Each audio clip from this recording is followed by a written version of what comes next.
ہم وہی کہیں گے جو ہمارا دین ہم کو بتاتا ہے کہ سنی کی نماز صرف اہل سنت کے پیچھے جائز ہے، کسی اور مذہب کے پیچھے جائز نہیں۔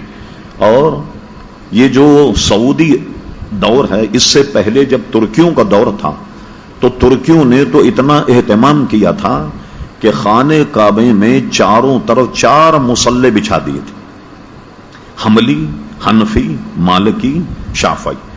ہر امام کا ماننے والا اپنے امام کے پیچھے نماز پڑھے، کوئی جھگڑا ہی نہیں تھا، ٹھیک ہے۔ اب چونکہ حکومت انہوں نے لے لی تو لینے کے بعد ہمیں لوگ تو بھول جاتے ہیں تاریخ، کئی دفعے ہم نے اس کو کہا، ریکارڈ دیکھیں ہمارا ویب سائٹ، اس پر آپ اس کو دوبارہ سنیے۔ مسئلہ یہ ہے کہ ترکیوں کی حکومت جو تھی وہ اہل سنت و جماعت کی تھی، اور حکومت ان سے کنہوں نے لی؟ یہ آل سعود اور آل شیخ۔ آل سعود سے مراد یہ بادشاہ ہیں جو چل رہے ہیں، اور ٹیک اوور کرنے کے بعد انہوں نے اس کا نام ہی سعودی عرب اس لیے رکھا، اس کا نام سعود تھا جس نے حملہ کر کے مسلمان حکومت لی۔ آل شیخ جو ہیں، یہ آل شیخ محمد بن عبد الوہاب کی اولاد، یہ آل شیخ کہلاتے۔ انہوں نے کیا کیا کہ حرم شریف پر حملہ کرنے سے پہلے ایک معاہدہ کیا۔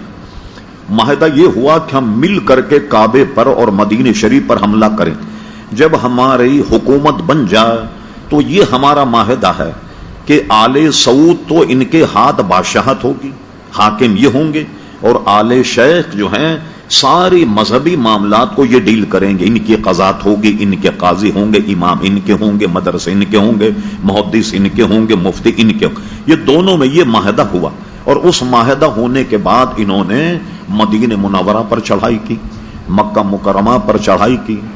جو حضرات سعودی عرب میں کوئی بہت خاص عزیز ان کے رہتے ہیں اور ہوں باخبر، سعودی عرب نے چند سال پہلے اپنا 100 سالہ جشن منایا تھا، 100 سالہ جشن۔ پوچھے جنہوں نے پروگرام دیکھا، عبدالعزیز، ملک عبدالعزیز کو حرم شریف میں گھوڑے پر بیٹھ کر تلوار سے لوگوں کو قتل کرتا ہوا دکھایا گیا حرم شریف۔ تو کیا یہودی آ گئے تھے حرم شریف میں؟ کون تھے جن کا قتل عام کیا؟ وہ سب سنی تھے۔ مسجد نبوی کے امام کو مصلی پر تلوار سے ذبح کیا، اور صرف 200 حضرات نے مدینہ شریف پر حملہ کیا۔ میں سن 77 میں پہلی مرتبہ مدینہ شریف گیا، قطب مدینہ حضرت اللہ مولانا ضیاء الدین صاحب مدنی رحمت اللہ علیہ کے یہاں 40 دن رہا، معاملہ سنتا رہا۔ تو انہوں نے بتایا کہ صرف 200 آدمیوں نے حملہ کیا تھا مدینہ شریف، اور وہ اتنے پکے دیندار سنی تھے ترکی کہ جب انہوں نے حملہ کیا انہوں نے ہتھیار ڈال دیے، اور یہ کہہ کر ہتھیار ڈال دیے کہ حرم رسول میں ہم قتل نہیں کریں گے۔ خود قتل ہو گئے مگر انہوں نے دفاع نہیں کیا۔ یہی حال مکہ کا ہوا، اور انہوں نے حکومت لی، لوگ سب بھول جاتے ہیں۔ ہوا یہ کہ حکومت لینے کے بعد سب سے پہلا کام کیا کیا انہوں نے؟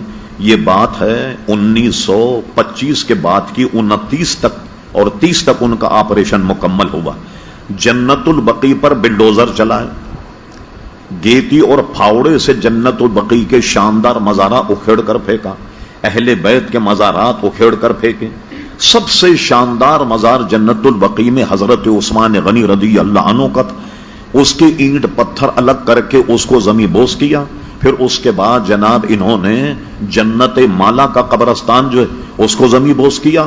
یہ سارے مزارات انہوں نے ڈھا دیے، اور اس وقت کے نزدیک کہتے تھے کہ یہ گنبد خضرا جو ہے یہ صنم اکبر ہے، سب سے بڑا بت یہ، معاذ اللہ گنبد خضرا کو سب سے بڑا بت تصور کرتے تھے، لیکن ان کو وہ شہید کرنے میں قادر نہیں ہو سکے۔ جب انہوں نے جنت البقیع، جنت مالا کو ڈھایا تو یہ اس زمانے کی بات ہے جب مولانا محمد علی جوہر، علامہ عبدالحامد بدایونی، علامہ عبدالعلیم صدیقی، ایک صحافی تھے جن کا نام ریاض الحسن ریاض حسین تھا۔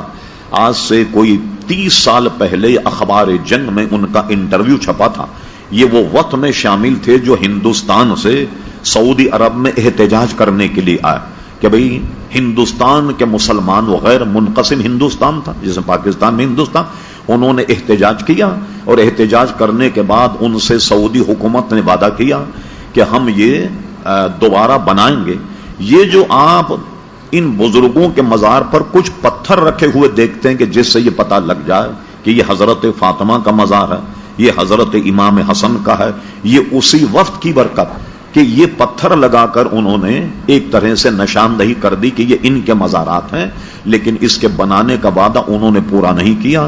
حضرت خدیجۃ الکبریٰ کا روضہ جنت مالان بہت شاندار بنا ہوا تھا، کسی صاحب کے پاس وقت ہو اس فقیر کے پاس آئیں، وہ تمام آپ کو میں فوٹو دکھاؤں گا کہ جو اس کے ڈھانے سے پہلے جنت بقی جنت مالا۔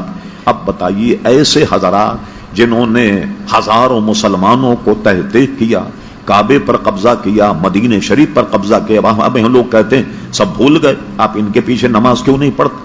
تو اس لیے ہم ان کے پیچھے نماز نہیں پڑھتے کہ وہ عقیدتاً ہم اہل سنت و جماعت کو مشرک سمجھتے۔ اب بتائیے کہ جو اہل سنت کو مشرک سمجھے کیا اس کے پیچھے نماز پڑھیں گے آپ؟ اس لیے ہم نماز نہیں پڑھتے۔ اور اس پر کسی صاحب کو اگر تاریخ حقائق کا مطالعہ کرنا ہو، ہمارے بہت بڑے علامہ گزرے، علامہ مفتی عبد القیم قیوم صاحب رحمت اللہ تعالی علیہ، ان کی تاریخ نجد و حجاز کا مطالعہ فرما۔ چلیے تو ہم مولویوں کی بات ہے، محمد بن عبد الوہاب کیا تھا؟